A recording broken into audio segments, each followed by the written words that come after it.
So welcome to another segment of our speaker series here at the Buffalo Naval and Military Park. For those of you I saw this afternoon, it's good to see you back. For those who I'm seeing for the first time that are veterans, thank you for your service. I'm delighted today because we have a really interesting topic tonight with a very knowledgeable speaker. And I'm delighted to have her here as we welcome her to Buffalo to share some of her comments and insights with us. This Sunday being the 80th anniversary of the sinking of the Juneau, this is a very timely topic. But before that happens, I'm going to introduce to you our curator, Shane Stevenson. He's responsible for our collection here at the Buffalo Naval Park. He documents incoming donations, organizes and catalogs the collection, and is working on developing a research library, along with a lot of other things. I know he's finishing up the book, The Buffalo Naval Park. And now that the USS Sullivan has been raised, he also has the difficult job of evaluating and refurnishing all of the exhibits so that we can bring the Sullivans back to her original state, and I'm thinking in an even better state than she ever was before. So with that, I'm going to introduce our curator, Mr. Shane Stevenson.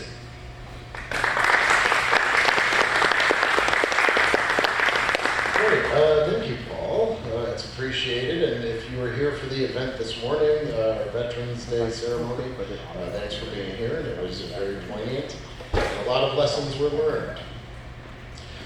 So I'll be introducing Blair in a few minutes. Oh, she's here. And, let me come on this side here.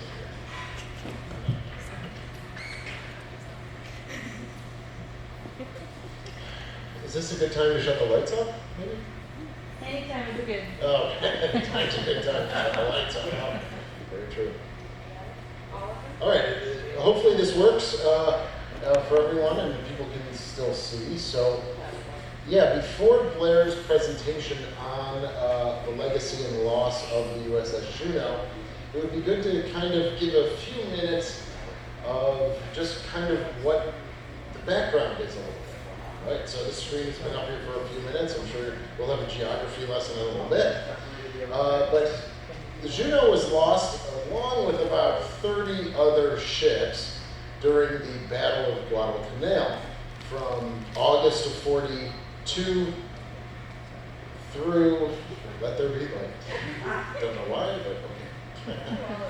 August of 42 through February of 42. Right, and what we have is, there's Guadalcanal right there. Right? I didn't zoom in because I wanted to get the big picture. So, in May of 42, Japan had taken the island and were building an air base. Right, but if you see the strategic location of this, you'll see that it is between Hawaii and our allies in Australia. So that was a pretty significant island that if the Japanese kept, they would have been able to bomb and attack all of our shipping that was going from Hawaii to Australia. And so we said that that's a pretty, well, it's a tactical and a strategical island to take. And so we overtook the island, but the Japanese, I think, came back 3 or 4 times to try and wrest it back from us. And that's when one of the battles was the one that Juneau was lost in. All right, so that's why it was important to hold Guadalcanal as an island, because it allowed us to then aerial attack these islands here while protecting our shipping lane as well. So,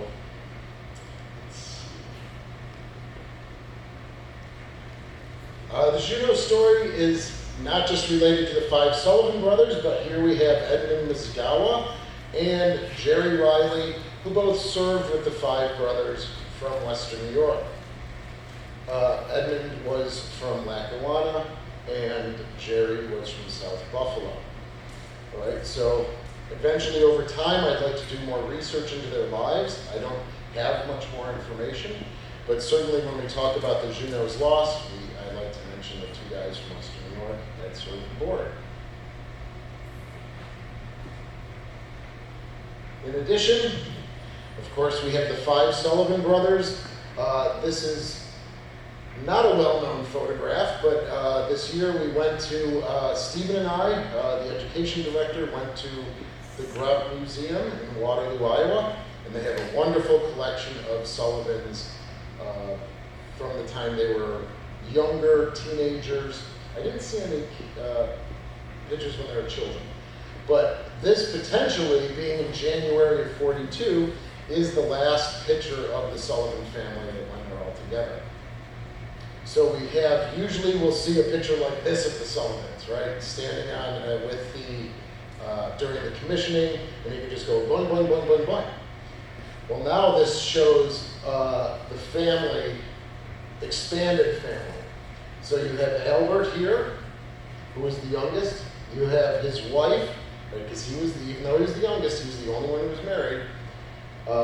Catherine Mary, right? There's the mother, Alita Sullivan, Tom Sullivan with Jimmy. Right? And Jimmy's the father of Kelly Sullivan, who frequently visits Buffalo. The sister of the boys, Genevieve. And here you have Francis. Behind him you have George, who's the oldest. You have Alita's mother and the boys and the Genevieve's grandmother, May. Then you have Madison and you have Joseph. All right, so this kind of gives a nice little insight into the family when it's not a photograph like that, like we're used to seeing of the 5 boys. We'd also like to recognize the Rogers brothers from Connecticut. They were, the 4 brothers served aboard, and on May 8th, the Navy went back because they knew there was another force coming, the center force of the Japanese Imperial Navy, and so they knew that there would probably be a battle coming soon. And so they went to the brothers, the Rogers and the Sullivans, and said, we'd like to separate you if you'd agree. Of course, the Sullivan brothers did not. The Rogers brothers did. All right, so we're looking, I might get the names wrong or their order, but we have Joseph and Louis and Patrick and James. So Joseph and James decided to leave the ship. And of course, as it goes, they survived the rest of the war. The 2 brothers here in the middle decided to stay on the Juneau, and of course they perished. Right, so you can imagine, not obviously we know about the Sullivan's family, but for their family too, and of course for the surviving brothers that left the ship, not knowing that they would sort of say goodbye to their brothers for the last time.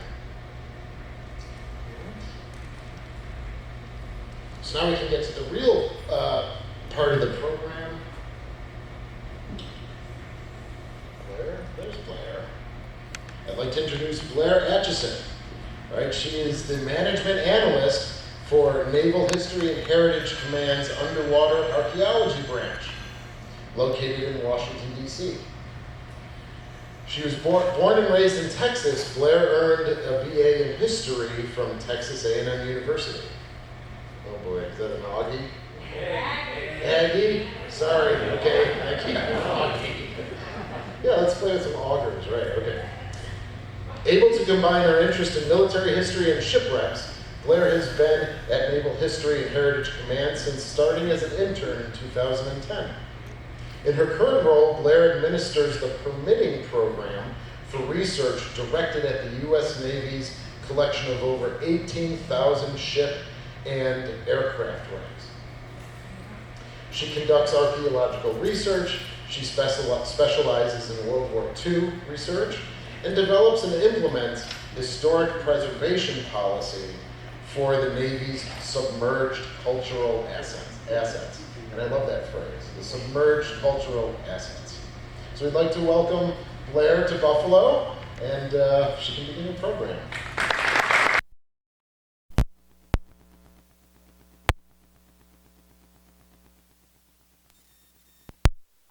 Now we have a little housekeeping here to do real quick.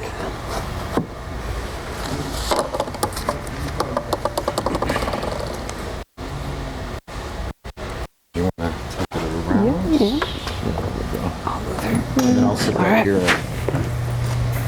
Yeah. All right. Well, y'all tricked me. I thought Buffalo had beautiful weather when I got here yesterday. So I just want to say thanks, Paul, for the introduction, and Shane for giving us kind of an overview. You know, I'm very lucky in my job. Every day for me is Veterans Day. I literally spend every day, we get to honor our sailors and Marines and what they get to do. So it means I have to live in Washington, D.C., but I really have a pretty special job. That's it. So thanks for coming out and coming to listen. We are looking at Buffalo Naval Park. Yeah.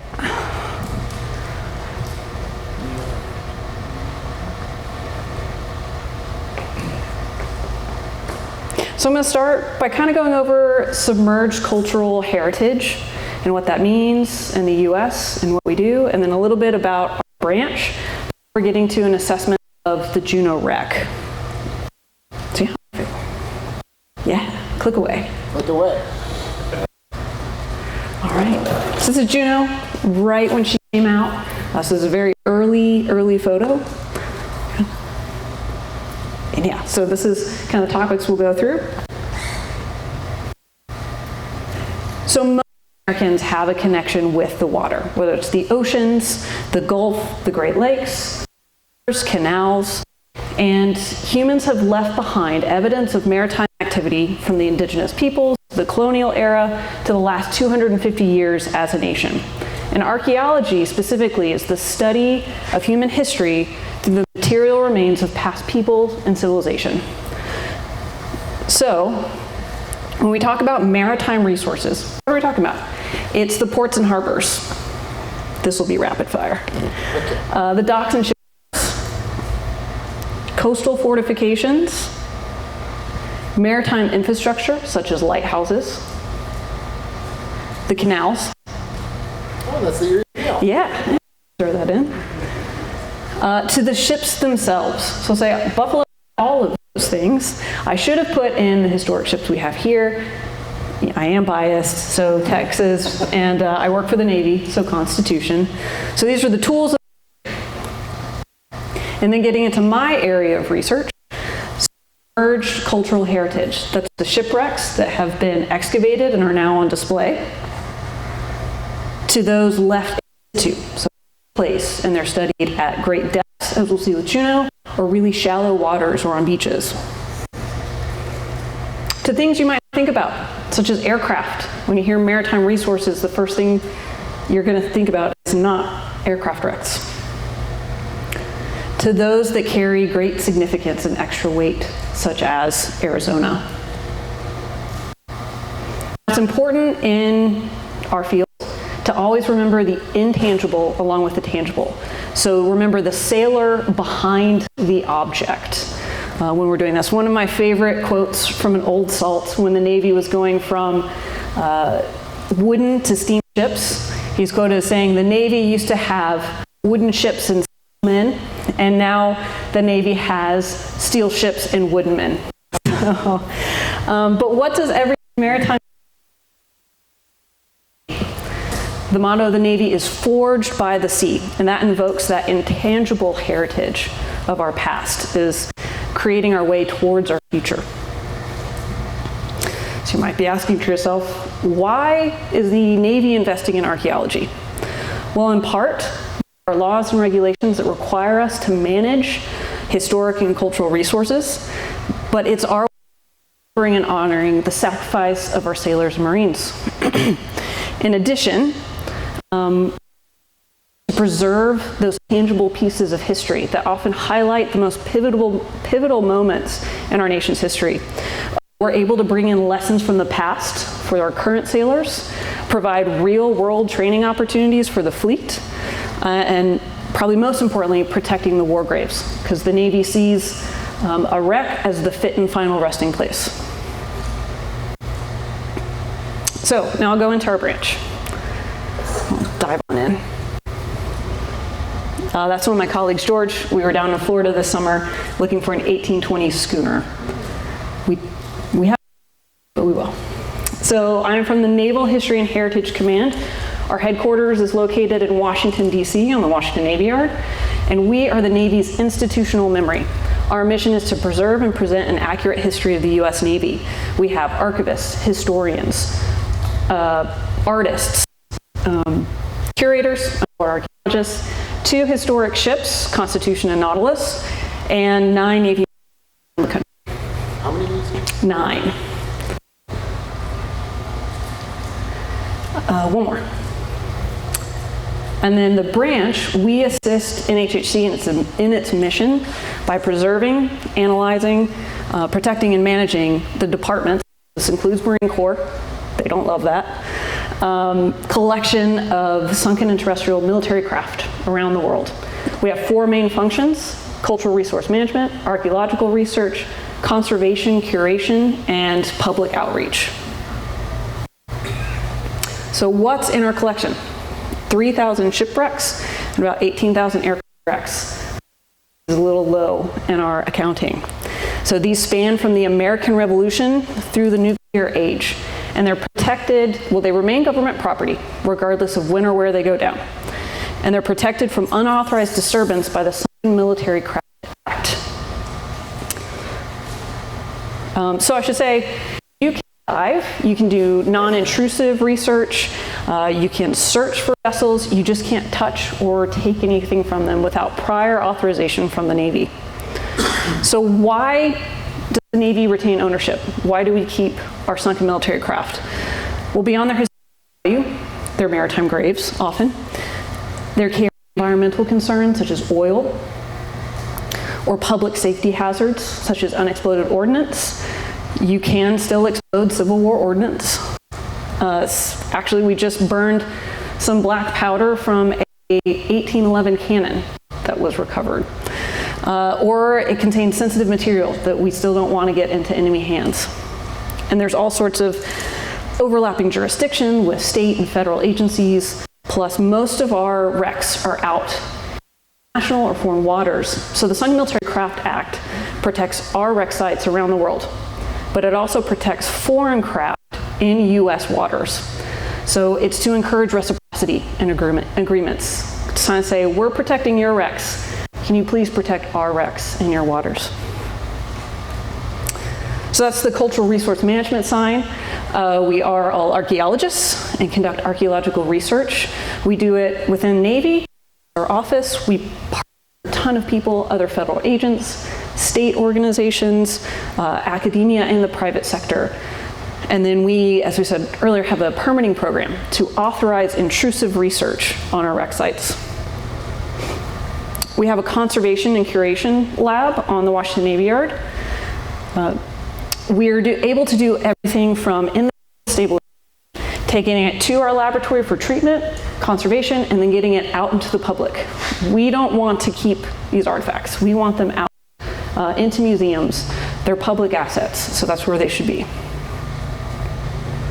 And then public outreach events today.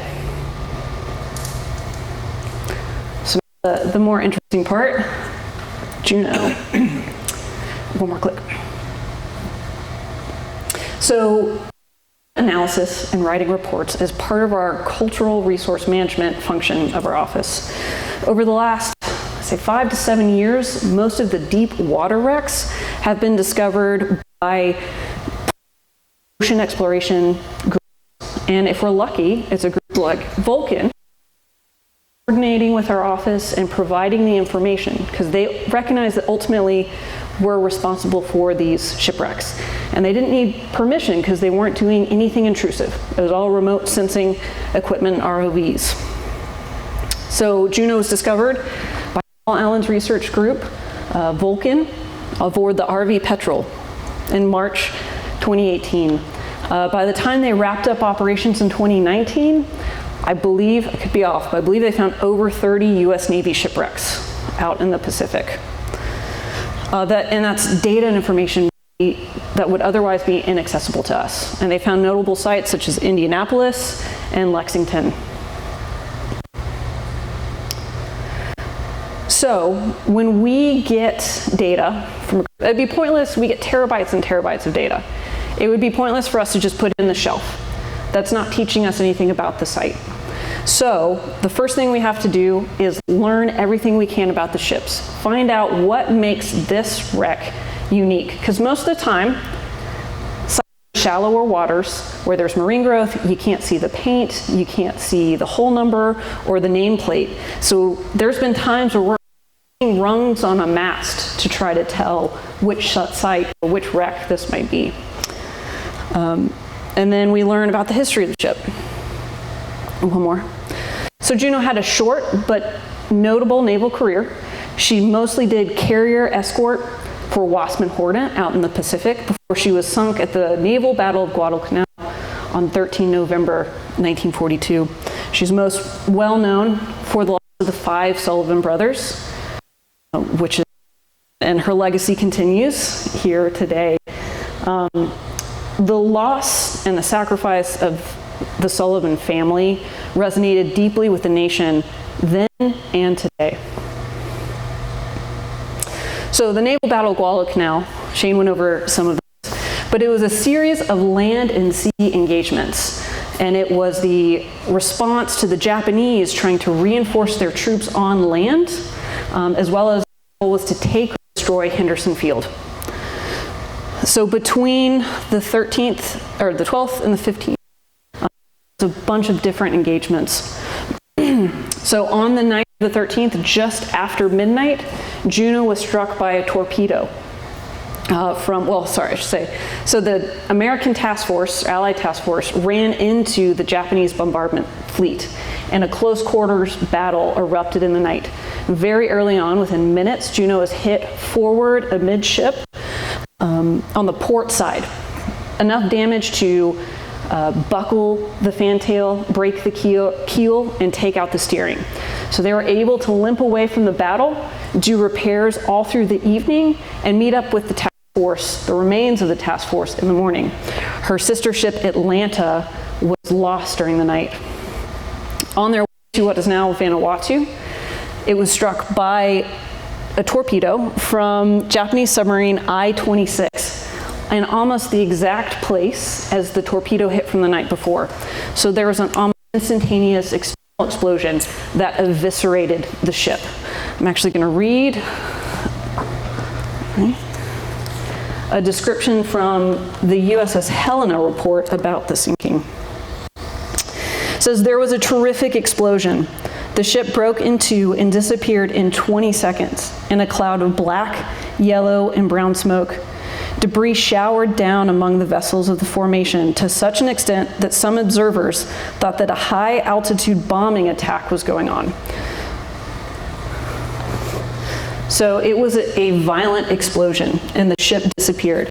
So much so that all of the surrounding vessels in the task force didn't think anyone survived, and they left. There were some survivors, however, though, but only 14 of her crew of 693, we estimate. One of the challenges with World War II records and shipwrecks is that we're never exactly certain of the crew number because that information went down with the ship, because there might have been transferred or injuries from the battle the night before. But of her possible 690, only 14 survived, 4 of whom because they had to USS that morning to help with the wounded, and the other 10 survived 7 harrowing days at sea. So we know the history. A lot of times we're trying to figure out are there any questions from the historical record? Is there something we're not sure about that the archaeological site in our study of the ship can tell us? For Juneau, not so much. There were tons of witnesses that saw the event. So this is the wreck site. This is called a side scan image. Juneau is 4,000 meters down, so about 2.5 miles. And at this depth, the preservation is astonishing. You can still see the paint, the hull numbers, the nameplates. There's no light, little oxygen, no current. So it's almost exactly as it was 80 years ago. And that's a very unique and rare opportunity of study for us. So we have the debris field here with the bow and the stern. And about 600 meters away, we have the biggest chunk of the hull. Now this, where the debris is, correlates to the surface hit. So this stuff would have just dropped instantly and reached terminal velocity and would have hit sea floor with great force. The whole section, it went down so quickly it would have had air still in it. So there was some buoyancy and it floated a little as it sank. So our first step is to just start watching the video. We're having to play catch up. Since this wasn't one of our projects, we're having to figure out what the group did, what they saw, where they went on the site, what are they seeing. So our objectives are to establish a firm location, document the state of the site, confirm its identity, review battle damage and compare it to the wreck site to see if it correlates. It often does. I have been surprised over the year how accurate the reports are of survivors, sometimes when they're taken decades after the sinking. To assessing hazards and threats, so any threat the environment might pose to the wreck or the wreck might pose to the environment. Determining if we were to go back, what areas of research can we learn more of? And then public outreach and education. So this is our first view of the ROV when it comes down onto Juneau. What you're looking at is the side, so this is that main hull section. It's a big chunk of the ship. She's sitting proud on her keel on the seafloor. So you're looking at the side of the vessel. This is shell plating. And this right here is the last piece of recognizable ship structure. Everything forward of that, you're looking forward here, is best described as cataclysmic. It's just mangled decking and debris. It's collapsed down and kind of pancaked. So then the ROV comes around. So now you're looking towards the stern. So this is that same piece of shell plating that has pedaled. It's kind of peeled back. And that's either from explosion damage or as it was sinking. And what you can see right here, that's the armor plating.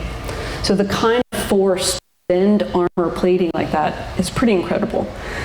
And this was a distinctive identification point because the Atlanta class armor plating was part of, for a lot of construction that's welded on afterwards, but this was integral into the shell plating.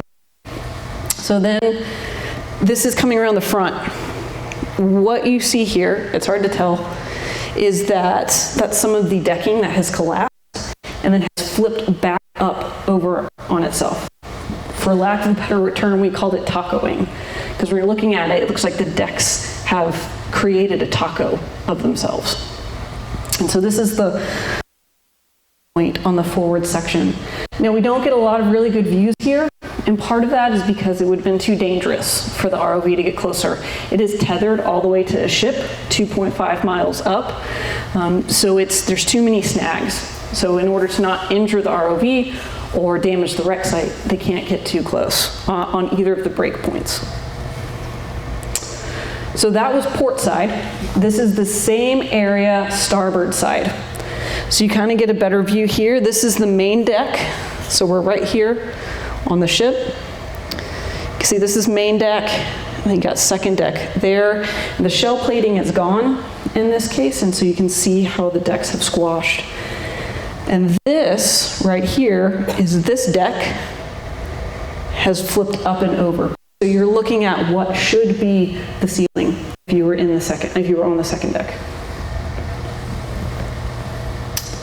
So this is the aft break point on that main hull section. Again, they couldn't get too close. So what you have is the tiered 5-inch gun mounts.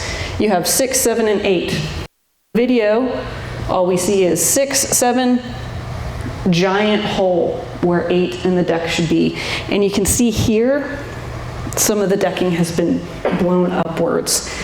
And it goes along, the shell plating continues, and it breaks right about here. What's interesting is you're seeing the shell plating just going, continues, but it's been hollowed. There's nothing out. What there is a giant pile of debris, or what we can tell, that's sitting on top of the props. Go ahead. So as you can see, it's hard to tell what was going on. We'd spent weeks looking at this ship, just like this, with one little spotlight. And it was a real challenge to understand what was going on. We weren't sure if we were seeing the forward stack or the aft stack, or exactly what was happening. So there's a process in archaeology called photogrammetry. It's where you take, say, the water bottle, and you take video and pictures in a systematic way. So you get 100% coverage, or 200% coverage really, and then you can create a very accurate 3D model. So this is what a lot of archaeologists have been doing at shipwrecks. But as I said again, this was an ocean exploration group. They were just trying to find the site and identify it. And getting systematic video data takes a long time. My job's actually surprisingly boring.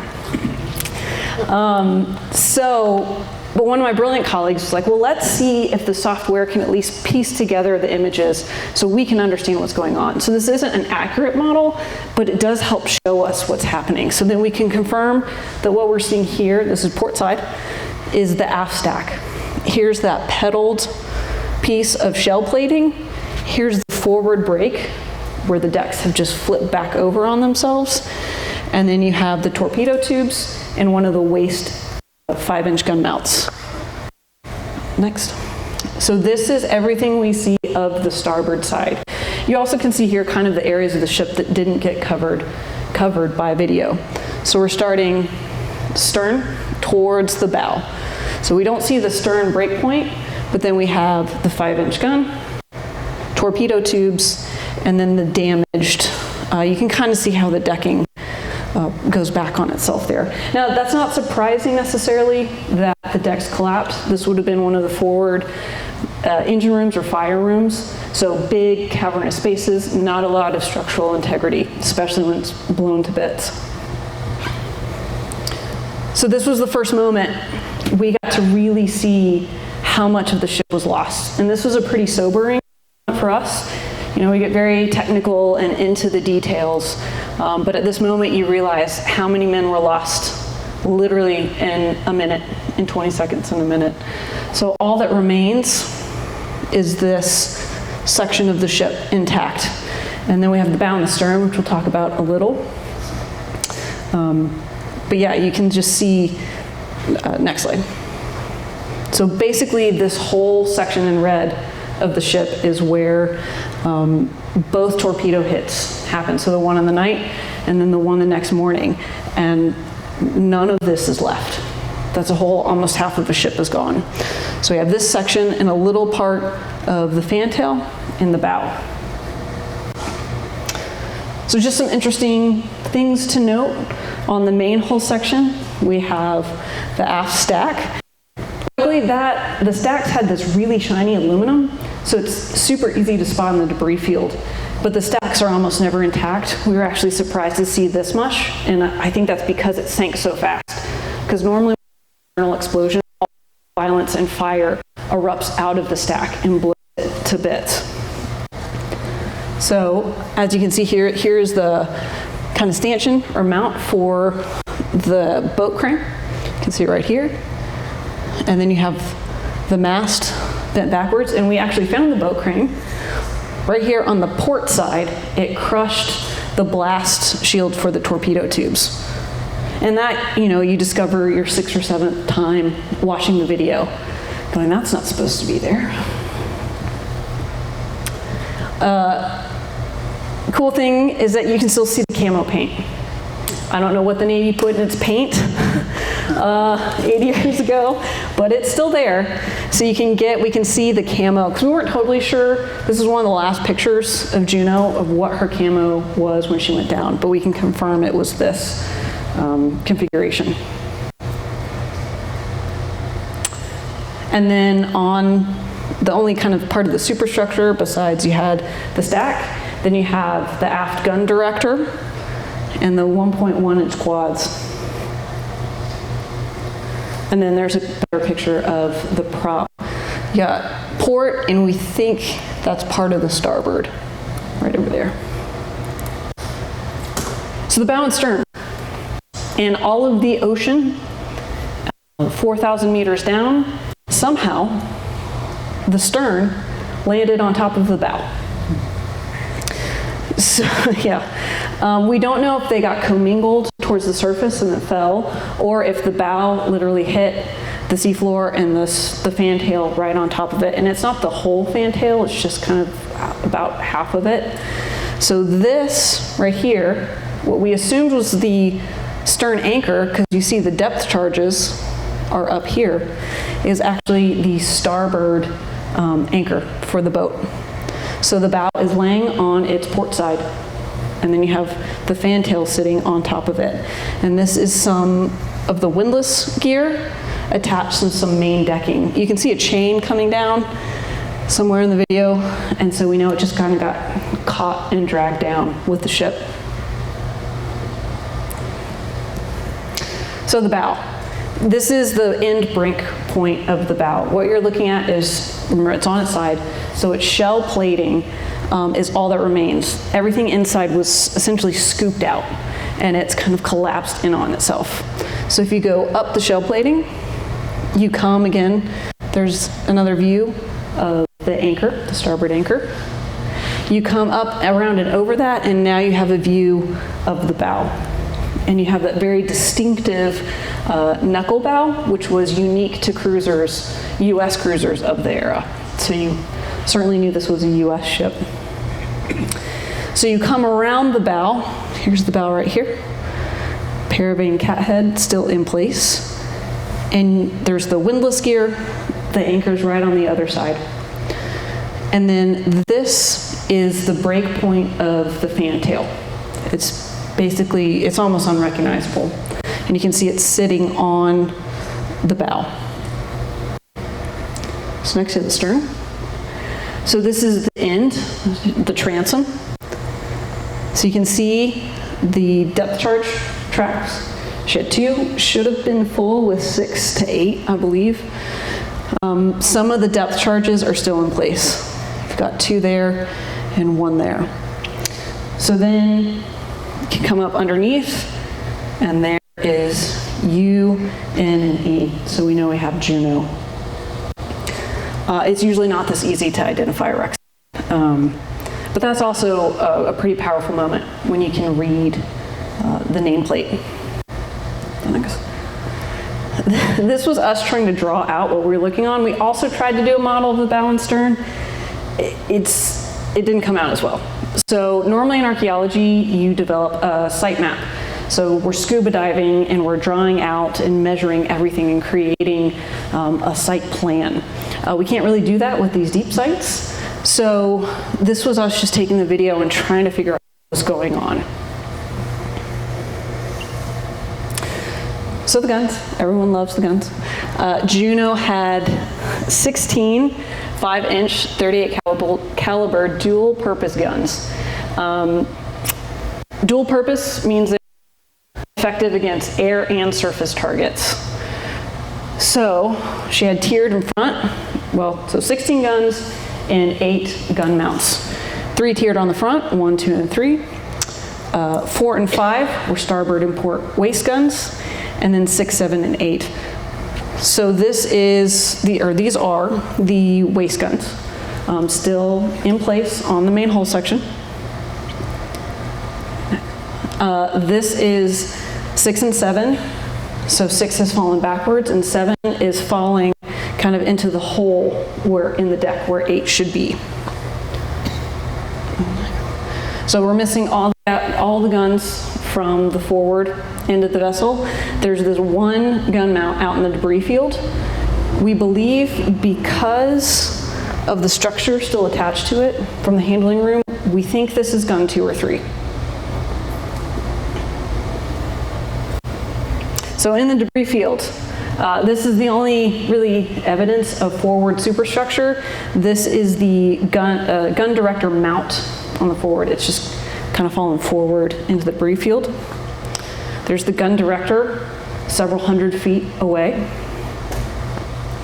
You've got, this just says train and traverse gear. We weren't quite sure what it was.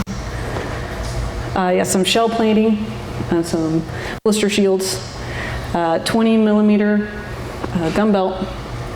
That's some of that shiny aluminum, so we know it's from a stack. Not sure if it's from the aft stack or the forward stack. the gun. So Juneau had 4 B&W boilers. This is one of the 4, and we ended up finding 2 in the debris field. And a ready service locker from the deck. Now, thanks to the historic ships we have around the country, when I get to go to them, I probably look a little insane because I'm on the tour route and I'm bending and looking at things at the oddest angle, because what we're essentially doing is investigating a crime scene almost. If this room blew up, my job is to then go put it back together, but I've never been in the room, so I don't know exactly what it looks like, and that's what we're doing with these ships. So the historic ships are essential to what we do and what we need. And so thanks to USS Alabama, I was able to confirm that this piece is actually the bottom of a 5-inch gun mount, flipped upside down. And then this from USS New Jersey is the steam condenser on the engine, probably from the forward engine room, because this was close to the bow. Although it's the bow and the stern, so it could be either. Now, one of the other biggest pieces was the rudder. This we were able to make a little model of it. You can see here. So this is, you're looking at the port side of the rudder. It's flipped upside down. You can see this kind of armored box. That was to protect the steering gear. So, and it was pivotal that you never lost control of your boat. So in battle, they would send a guy down there to be ready to steer the ship if the bridge lost control of steering. So that's why it's one of the armored and protected areas of the ship. This is the bottom of the fantail. So that's the skin of the fantail, still connected to the rudder. Now you see this dishing, or it's also called kind of hungry horse pattern. The rudder is supposed to be flat and smooth. Well, it matched some damage, it's a little hard to see, from USS Houston, which had been mined. And it's almost the exact same pattern. So we talked to some naval experts, structural and explosion experts, and they said that this is indicative of an external explosion.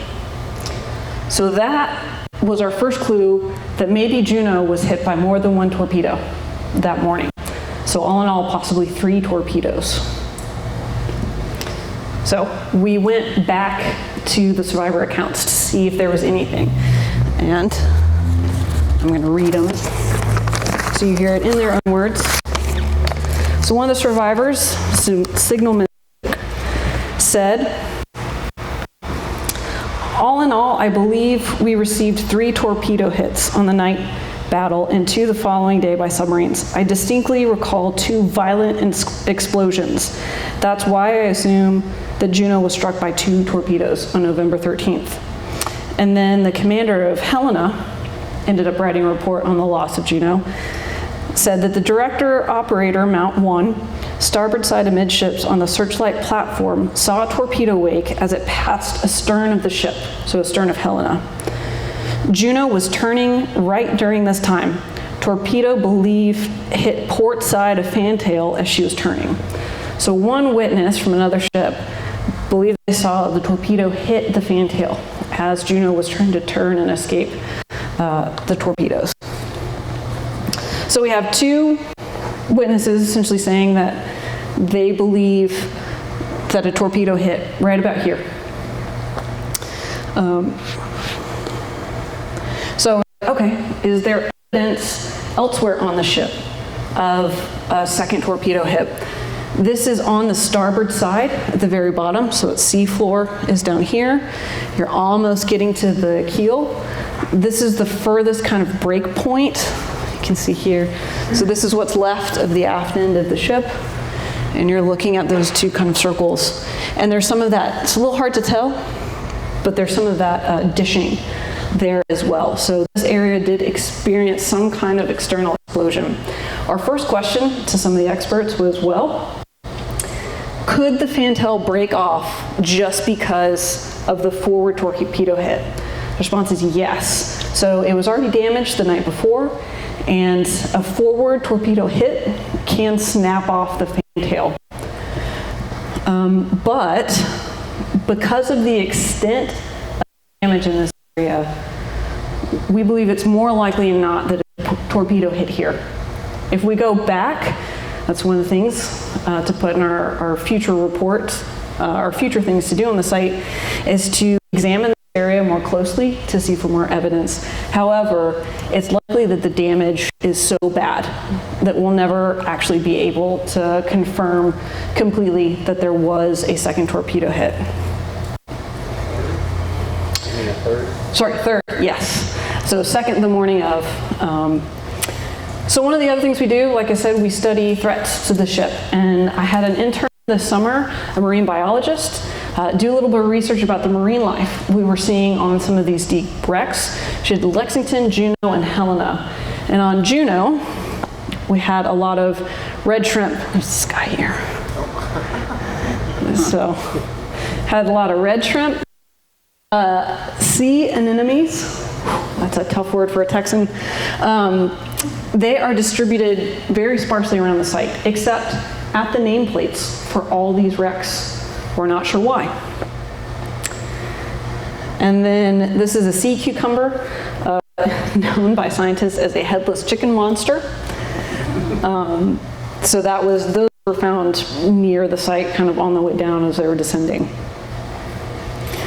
So this is what we've done so far, what we still have left to do. I got to finish assessing kind of those threats and hazards, write out and determine all the things we would need to do for future potential research, and then continuing outreach and education.